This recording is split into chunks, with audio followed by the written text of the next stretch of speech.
The camera caught her at 11:47 p.m., slipping through my side gate like she owned the place. She had no idea every second of it was streaming straight to a phone in my nightstand. By the time this story ends, she'd be standing in handcuffs in broad daylight, in front of the exact neighbors she used to lecture. But it didn't start that way.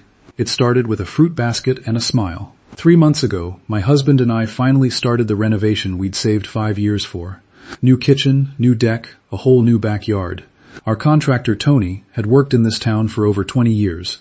Everybody trusted him. His crew showed up at 7 sharp every morning, unloaded thousands of dollars in equipment, and locked the side gate every single night before they left. It was a tight, professional operation. Nothing about it felt risky.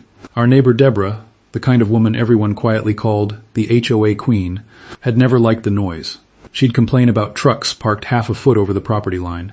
She'd complain about sawdust drifting onto her prize-winning rose bed. She once emailed the whole street about the porta-potty being visually offensive from her kitchen window. Nobody argued with her. It was easier to just nod and move on. I tried to be neighborly anyway. I brought her a fruit basket the week the crew broke ground, hoping it would smooth things over. She smiled, took it graciously, thanked me twice. 2 days later, she filed a formal noise complaint with the city. That should have told me everything. Then the tools started disappearing.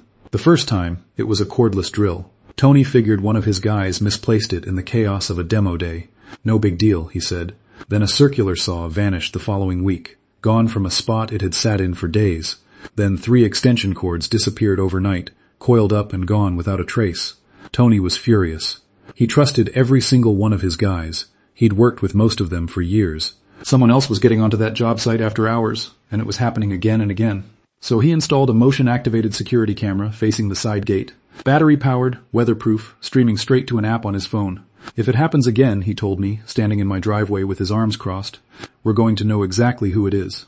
4 nights later, my phone buzzed on the nightstand. 11:44 p.m. Motion detected. I sat up in the dark, heart already pounding before I even opened the app. And there she was.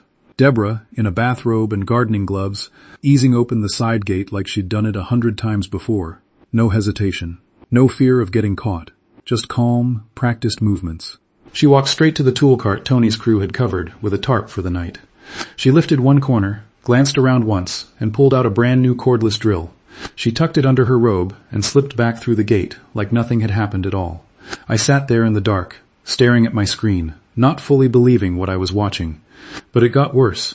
2 nights later, the camera caught her again. This time she came prepared, carrying a folded garden towel specifically to wrap up whatever she grabbed next. She took a circular saw, wound the towel around the blade guard, and walked off with it tucked under her arm. This wasn't a one-time slip. She had planned this. She wasn't opportunistic. She was organized. And she was getting bolder every single time. The next morning I confronted her at her mailbox, keeping my voice calm and careful. Deborah, did you happen to see anyone near our job site the past couple of nights? She looked me dead in the eye without blinking and said, No, of course not. I sleep like a baby. That's the moment I knew this wasn't going to end with a polite conversation over the fence. This was going to end with evidence, plain and undeniable. A 3rd night, and a 4th, the camera caught her again. 2 bundles of extension cords vanished the same way. Quiet gate, quick grab, calm walk back home. By the time we stopped counting, the tools taken from that site added up to almost $2,000. All while she stood at HOA meetings lecturing the rest of us about community standards and respecting shared property. Tony and I sat down at my kitchen table and reviewed every single clip together. Timestamps lined up perfectly. Her face was clear as day in 4 separate incidents. No room for doubt. No excuse that would hold up. Here's something most people don't realize. Theft from an active construction site isn't treated the same as ordinary shoplifting in most states. Job sites are typically considered commercial property, often with posted no trespassing signage, and the equipment on them is classified under the law as implements of a trade. Because of that, prosecutors can pursue enhanced charges.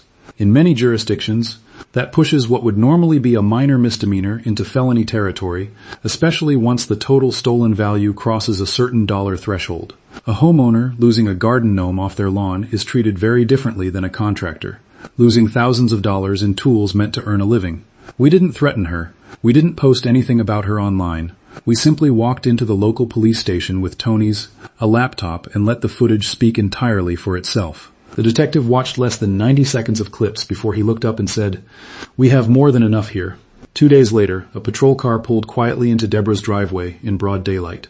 Half the street watched through their blinds as she was walked out in handcuffs, still wearing that same pastel cardigan she wore to every single HOA meeting. At her hearing, the judge didn't accept her claim that she was just borrowing the tools. Borrowing doesn't happen at midnight, through a side gate, with stolen equipment hidden under a bathrobe.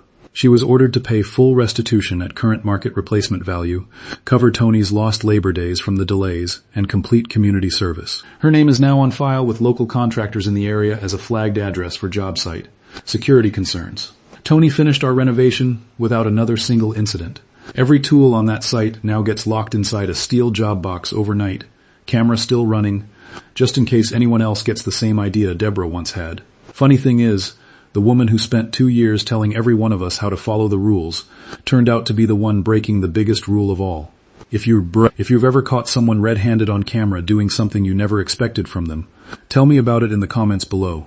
I still can't get over the look on her face the moment she thought no one on earth was watching.